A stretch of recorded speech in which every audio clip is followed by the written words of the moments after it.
E aí pessoal, tudo bem? Bom dia, bem-vindos para mais um...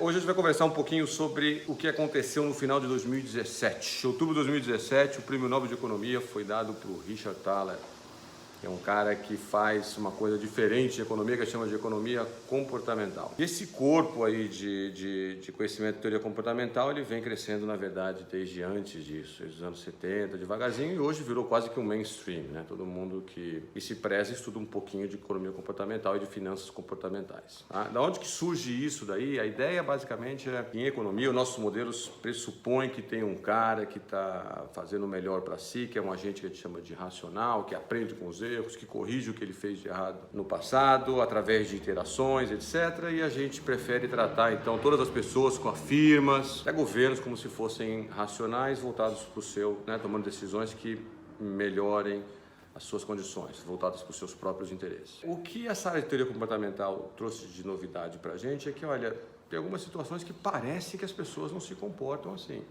Tem alguns vieses de comportamento em que as pessoas claramente estão desviando do que seria o ideal para elas. É claro que é meio difícil dizer o que é o ideal, o que não é o ideal para elas, né? Então a gente não conhece exatamente as preferências das pessoas, mas eu vou dar alguns exemplos nos quais vai ficar claro que há um desvio do paradigma da racionalidade. E aí o Prêmio Nobel decidiu, o Comitê do Nobel decidiu dar esse prêmio para as pessoas que estavam fazendo pesquisa nessa área, tentando entender por quê e em que situações. Basicamente, se eu tivesse que resumir isso em poucos minutos, em 1 minuto e meio, eu diria que quando a gente pensa em interações que acontecem de uma maneira continuada no mercado, coisa que você sai todo dia para fazer compra, no mercado de trabalho, etc., são coisas em que você aprende facilmente, você tem a oportunidade de aprender com seus erros. Em algumas outras transações, elas são muito menos frequentes. Então, transações, você precisa comprar uma casa. Quantas vezes você vai comprar uma casa na sua vida? 3 vezes? 4 vezes no máximo? Então, essas transações que envolvem, primeiro, prazos mais longos e que não são, por sua natureza, repetitivas, que não acontecem com frequência mais elevada, é muito mais fácil pensar que você vai se perder na hora de fazer as decisões. A outra coisa é que a gente faz muita escolha com base em umas regras de bolso. Se está mais ou menos assim, eu vou fazer aquilo.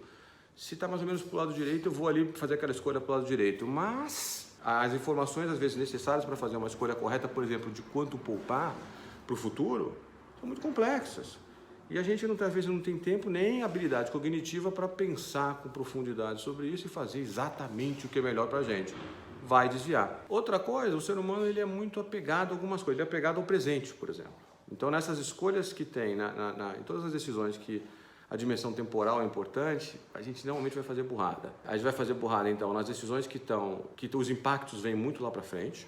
A gente vai fazer besteira quando a gente tem algum tipo de interação que ela não é continuada, que a gente, de vez em quando, faz aquela escolha. Então, você não tem informação para corrigir, por exemplo, um erro, passado. Porque expectativas racionais, de novo, não é esse negócio de, a gente nunca comete erro. Não, a gente erra, só que a gente meio que vai acertando, erra para um lado, erra para o outro. O que seria irracionalidade, sob o ponto de vista do economista, é você fazer erros de uma maneira mais sistemática. Então, quando os benefícios vêm muito lá na frente, é meio que natural. Quando você está muito emocionalmente envolvido com alguma coisa, também é natural que você faça um erro sistemático. Por exemplo, tem esses experimentos com canecas. Então, eles davam uma caneca para a pessoa, distribuíam canecas para os estudantes e depois levavam os estudantes para o mercado onde eles poderiam transacionar essas canecas. O que acontece? O valor em que o cara pede para se desfazer da caneca, ele é muito mais alto do que o valor de mercado da caneca. Então, parece que tem alguma coisa ali que o conectou emocionalmente com a caneca e aí ele não consegue se desfazer a preço de mercado. Você provavelmente já viu exemplo disso acontecendo aí na sua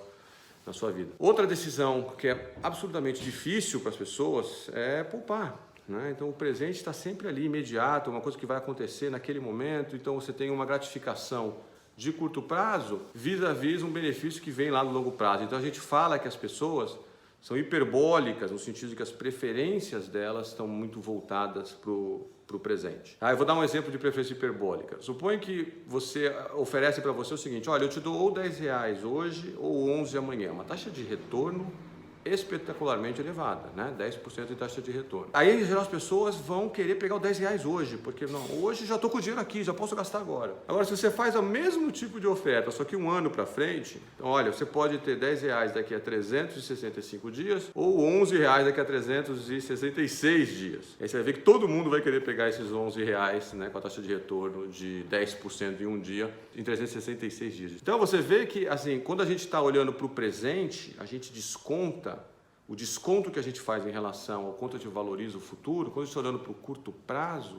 esse desconto é muito mais alto. Quando a gente está olhando para os prazos mais longos, esse desconto ele passa a ser um pouco mais natural. E isso é um exemplo de racionalidade. Então tem todo esse campo do conhecimento, a gente vai falar mais deles, mais a área de economia comportamental em próximos vídeos aulas. Agora, basicamente o que ele quer fazer é, olha, chamar atenção para o fato de que em algumas situações as pessoas não estão se comportando ou não tomando decisões que parecem compatíveis com o seu próprio interesse. Então isso já deu 2 prêmios Nobel, né? Deu o prêmio Nobel lá atrás para o pessoal que escreveu aquele livro Rápido e Devagar, né? Que eram os psicólogos, o Kahneman e o Tversky, e deu um prêmio Nobel agora para o Richard Thaler, cujo livro mais famoso é o Nudge, né? Nudge é em inglês é aquela cotoveladinha que você dá para empurrar a pessoa para fazer a decisão correta. E um exemplo interessante que aparece no Nudge é, por exemplo, que a gente chama também às vezes esse empurrãozinho, né, a gente chama isso daí de paternalismo, mas paternalismo light, digamos assim, paternalismo estratégico. Não vou obrigar, por exemplo, nas escolas as crianças a não comprarem um doce na hora do recreio, mas eu vou obrigar o cara que está lá na cantina a colocar na frente lanches saudáveis e colocar o chocolate só escondido lá atrás. Então a pessoa tem que fazer um esforço adicional para ir pegar o chocolate. Esse é o exemplo, por exemplo, de nudge, né? Que você não chega a interferir diretamente na escolha das pessoas, mas você dá uma cotoveladinha para ela fazer o que é bom para ela, que é comer um lanche saudável, e isso não acontece naturalmente porque a gratificação do prazer presente, ela em geral ela é muito forte em relação a uma melhor saúde, sei lá, daqui a 20, 30 anos, que você não consegue nem imaginar o que vai ser isso daí, de tão longe que está. Tá bom? Então essa é uma introdução rápida à área de economia comportamental, né, que procura esses desvios no racionalismo, nas escolhas racionais das pessoas, virou super importante, virou mainstream, e a gente vai falar um pouco mais disso em vídeo aula futuro. Tá bom? Pessoal, obrigado por assistir, curtiu, aí aperta aqueles botãozinhos aí embaixo, espalha, curte e assiste o nosso canal, visita a gente no blog, visita a gente no Instagram e no Facebook. Um abração para vocês.